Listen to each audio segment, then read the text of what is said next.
mungkin sangat familiar, kita temukan dapatkan di kitab yang sangat kita kenal juga, yaitu kitab Bulughul Maram.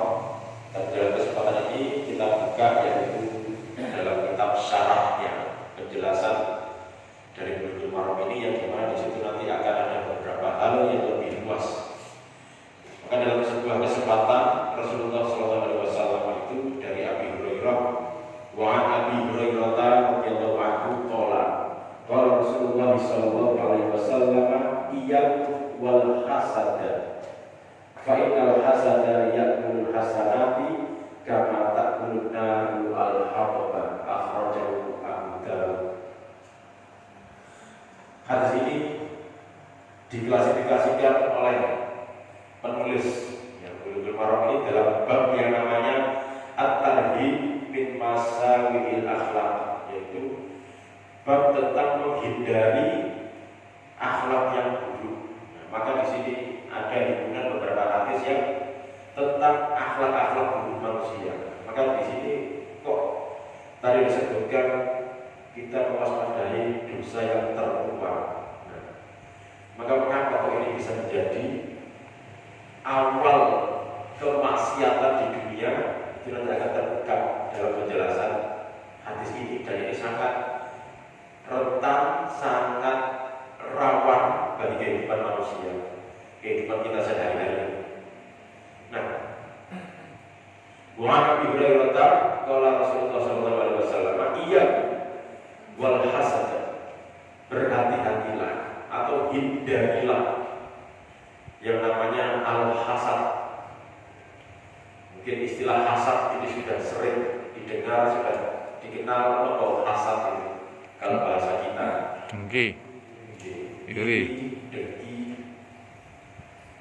Fa'innal hasada, dan sesungguhnya hasad itu ya'kulul hasanat, mengakan kebaikan, al-hasanat, kebaikan, kebaikan, kama sebagaimana ta'kulun naru al-aqaba, makan sebagaimana api makan memakan kayu bakar. Ini sangat cepat sekali. Maka ini nasihat Rasulullah yang harus kita perhatikan.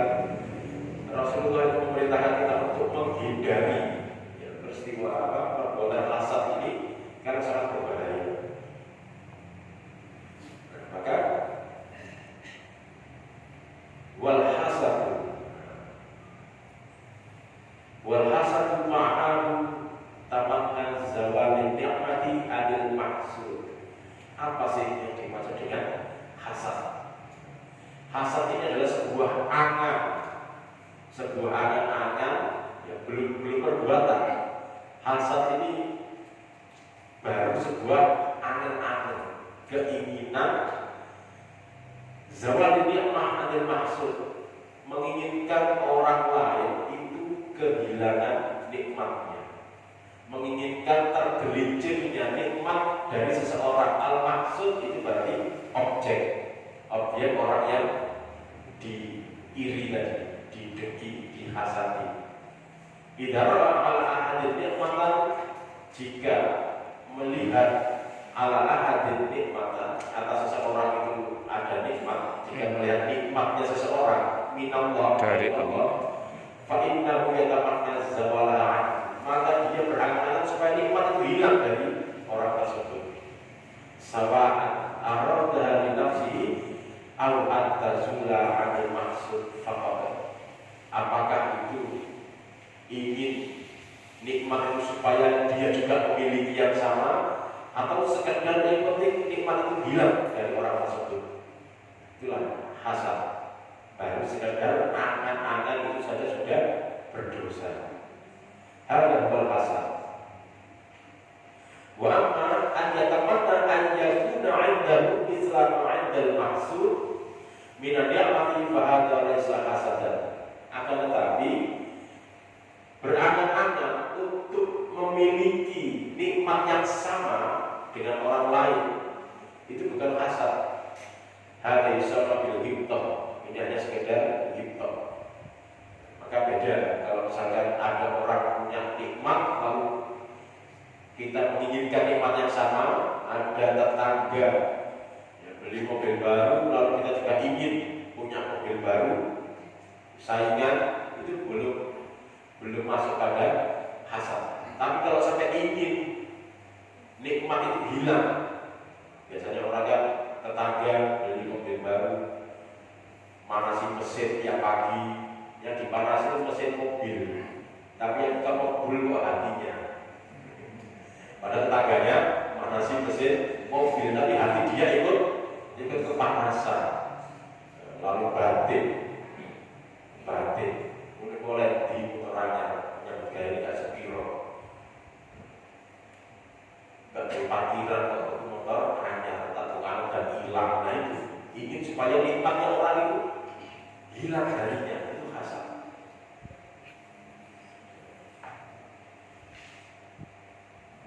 Lalu dalam kesempatan lain Nabi juga pernah bersabda, kalau Nabi SAW, la hasada illa fi isnataini, tidak boleh ada hasad kecuali dalam dua hal. Rajulun atahu al-Qur'an fa huwa yaqulu bihi ana al-laili wa ana an-nahar. Yang pertama kita boleh iri itu dengan seseorang yang atahu al-Qur'an, yang dianugerahi oleh Allah itu adalah Al-Qur'an. Entah dia itu punya penguasaan terhadap Al-Quran yang baik, lalu fawayaku bihi, dan orang itu menegakkan kehidupannya dengan Al-Quran tersebut. Apakah sholatnya itu baik, lalu kehidupannya sesuai dengan Al-Quran yang dia pahami. Anak Allah itu anak an-nahar, yaitu baik itu di malam ataupun sepanjang siang, itu boleh kita iri terhadapnya. Warajulun atahu malam, dan seseorang yang diberi oleh Allah Subhanahu wa taala malam, harta, fa huwa yunfiqu ana al-laili wa ana an-nahar, tapi hartanya diinfakkan di jalan Allah siang dan malam. Malam dan sepanjang siang, itu boleh kita iri melihat orang yang seperti itu. Fayarahu insanul mu'min fayatamanna an yakuna mislahu, melihat seseorang yang beriman lalu punya angan-angan ingin juga beriman seperti dirinya, itu dua hal hasad yang diperbolehkan.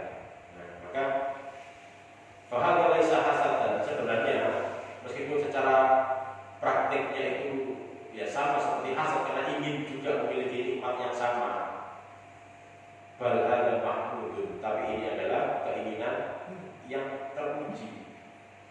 Jadi menginginkan an yakuna misla ahlal khair, menginginkan seperti orang yang memiliki kebaikan. Wal hasad huwa awwalu dzanbin usiyallahu bihi. Hasad itu adalah awwalu dzanbin, dosa yang pertama yang memaksiati Allah Subhanahu wa taala. Allah itu dimaksiati pertama kali itu dengan dosa hasad. Kita sinten pelakunya? Iblis. Sangat familiar ya. Wa dzalika anna iblisa lamma hasada Adam. Iblis itu bermaksiat kepada Allah bukan karena dia sekedar nakal, bukan karena iblis itu membangkang syariat Allah, bukan itu. Pemicunya adalah iblis itu hasad kepada Nabi Adam.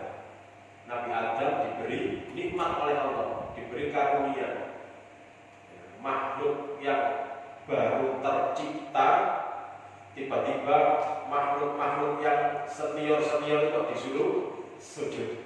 Jadi kan, kalau misalnya dengan di tempat kerja, di kantor, ada karyawan baru tiba-tiba disuruh memimpin, lalu dapat SK menjadi pimpinan. Betul itu pasti ada anggotanya yang gimana? Memang itu manusia, seperti itu manusiawi. Iblis lama hasada. Jadi dosa yang pertama kali dilakukan di muka bumi itu hasad. Iblis belum sampai tingkatan kufur, mengingkari Allah secara mutlak, tidak. Sebenarnya dipicu adalah perasaan hasad ini.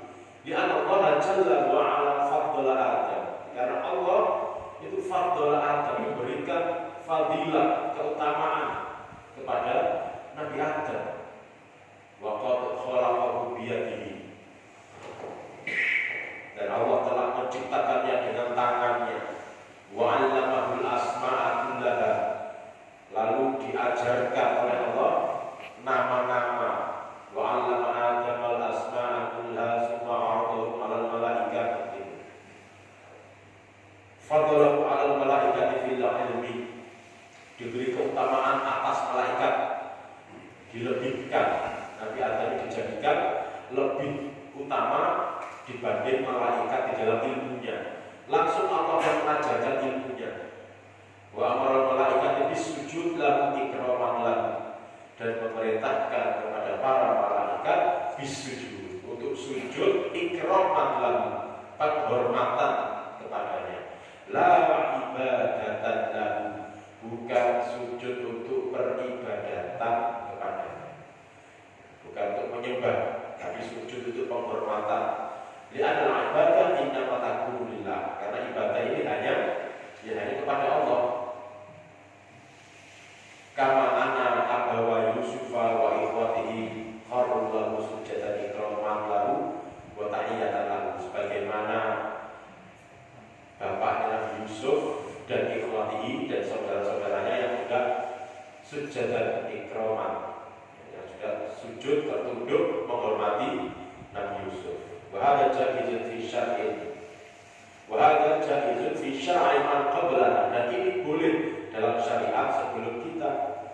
Amma nahnu farudina 'ala sujud mutlaq, dan sedangkan kita dilarang untuk sujud mutlak kepada sang makhluk. Ini dulu memang diperintahkan, Allah yang memerintahkan untuk sujud sebagai wujud penghormatan. Karena ketika itu ya memang wujud penghormati itu adalah dengan sujud. Tapi sekarang kita tidak boleh sujud kepada selain Allah Subhanahu wa taala. Nah, ini kalau teman-teman yang di Timur Tengah, para alim di Madinah, di Mekah itu bahkan sampai melihat budaya orang Indonesia itu ada yang sampai mereka tidak sepakat. Ya, pernah suatu kesempatan kami menerima kunjungan, yaitu dosen-dosen dari Universitas Islam Madinah. Karena kita ini orang Indonesia, orang Jawa, orang kita ini kan terbiasa ketemu guru kita tunduk, ya, saling cium tangan, itu kan menjadi sebuah keharusan, apalagi yang Jawi, orang Jawa. Dan itu mereka tidak bisa menerima. Ketika kita sambut, kita menundukkan badan, kita salam, terus kita akan begini guru besar. Mereka kan para profesor, para dokter, guru besar, wakil rektor juga ada. Kita anggap ini kiai. Kalau cara termerikan kiai, berarti kan wajar kalau kita itu datang, kita sambut, kita cium tangannya. Nah, bahkan kalau teman-teman itu ada sampai mencium tangan kiai itu ada sampai bolak-balik, ya, dicium bolak-balik.